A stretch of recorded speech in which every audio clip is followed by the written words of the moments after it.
with NCBA President-elect J.D. Alexander. Have you had a great time so far at the convention here? This has been tremendous. You know, we always know that Nashville is a great attendance for our convention, and this year we're breaking all sorts of records. I was just down the trade show. That is plumb full. People are packed, talking to the vendors. It really has been a good, and I think this is going to be one that we're all going to remember. And it's looking to be a good year for cattlemen everywhere with high prices. Do you foresee prices to continue to exceed expectations? I hope so. But you're exactly right. We're seeing record prices unheard of. And the good thing is it's affecting all segments of our industry, especially the producers at the cattle, the ranchers, the backgrounders, the feedlot operators, and so on. You know, we're just hoping it will continue. I will say, though, it's a very volatile industry, and just because you have record high prices does not mean you have record high profits. So we're going to have to watch that and maintain it, but we're certainly on a good price system right now. One of those years that they always look forward to. And speaking, I guess, maybe of an issue of higher corn prices and feed inputs, how do you think that'll affect the cost to get an animal to market weight? Well, it's certainly going to be a direct effect. You know, anybody cannot predict for sure where the input costs are going to go. But it's no secret, the higher the input costs, the higher the cost of gain to get your cattle to the deliverable market. You know, that's going to play a big effect on what we can pay for feeder cattle. And so that is the ultimate goal, is to see if you can get the best cost of gain for the least amount of price and get them to market. And lastly, moving forward with the industry, what do you consider maybe some of the biggest issues that you're facing? Well, I think the biggest issue we're going to face this year is the arrival again of the estate tax.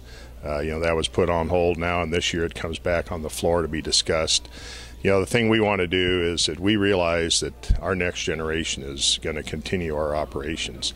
And if we have to have them make a decision of going to a life they love or having to find a way to pay for the estate tax, that's something that we just can't tolerate.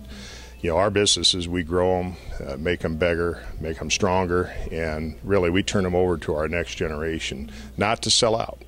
So we've got to make a system allowable that they can affordably take over our operations for the next generation and those after. Yeah. Well, and I think there's a good sign, because at the convention I've seen a lot of young people, so I think that's definitely a positive sign. Exactly right, and we're thrilled about that. You're hitting it on the head. We've got programs in place just for those producers, and it's really enlightening to see those here. Excellent. Well, thank you for your time. I know you're a busy man, so we appreciate for you talking to agriculture.com. I'm joined here now with Greg with U.S. Meat Exports, and exports have been good, is that right? Yeah, actually 2011 was a great year for exports.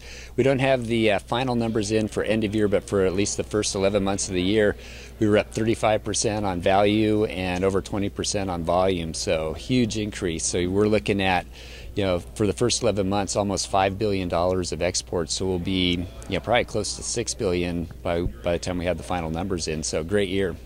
Is there any in particular countries that maybe you guys are wanting to forge stronger ties with the exports? Yeah, this year, I mean, it was amazing because pretty much across the board, all the markets were up. So, I mean, it just shows that really the global demand was high out there. Asia has really been, I think, kind of our key area. So we're looking at how we can expand there. Korea used to be one of our top markets, but just with the protests and everything they had there in the past, there's still some concern from the consumers, you know, really about, you know, they're wondering how safe U.S. product is. So there's a lot more we need to do on kind of rebuilding and revamping that. Japan, we used to have, you know, billions in exports there. We're still down because of the limits on you know, the age of the cattle that we can send over. Those limits will probably change this summer, so we're looking at, again, a huge boost there. You got the free trade agreements that happened in Colombia and Panama and Korea. So again, those are helping our competitiveness in each of those markets. So I think those are really going to be, you know, key growth areas for us. Do you think I know we're potentially reaching a 60 or 70 year low on cattle inventory, how will that affect exports? Yeah, I mean, that's definitely a concern because right now global demand's really growing and now we're at our, you know, the low point for supply. But I guess on the positive side is that the you know, the beef animal herd is not quite as impacted as the total, you know, non-beef herd. So in that sense, I think that gives us still a lot of ability to meet that demand globally. I think too, people may not like to hear this, but I think you'll see an increase in imports of like trimmings, which actually isn't bad, because that means that a lot of these cuts that we would normally just be putting into trim and hamburger, we can now export those for much higher value. So while we may be getting more of the low-cost trimming in, again, the value that we're going to be bringing to the industry is going to be much higher. So for the producers, that's really going to be a good thing. Absolutely. And I just being on a consumer standpoint, really the quality of beef here in the U.S. is really, really good. What do you attribute that to?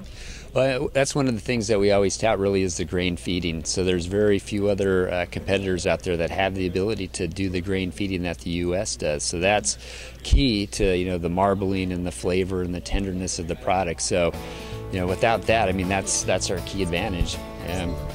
Well, thank you for taking the time to talk with us at agriculture.com. We appreciate it, Greg. Yep, thank you.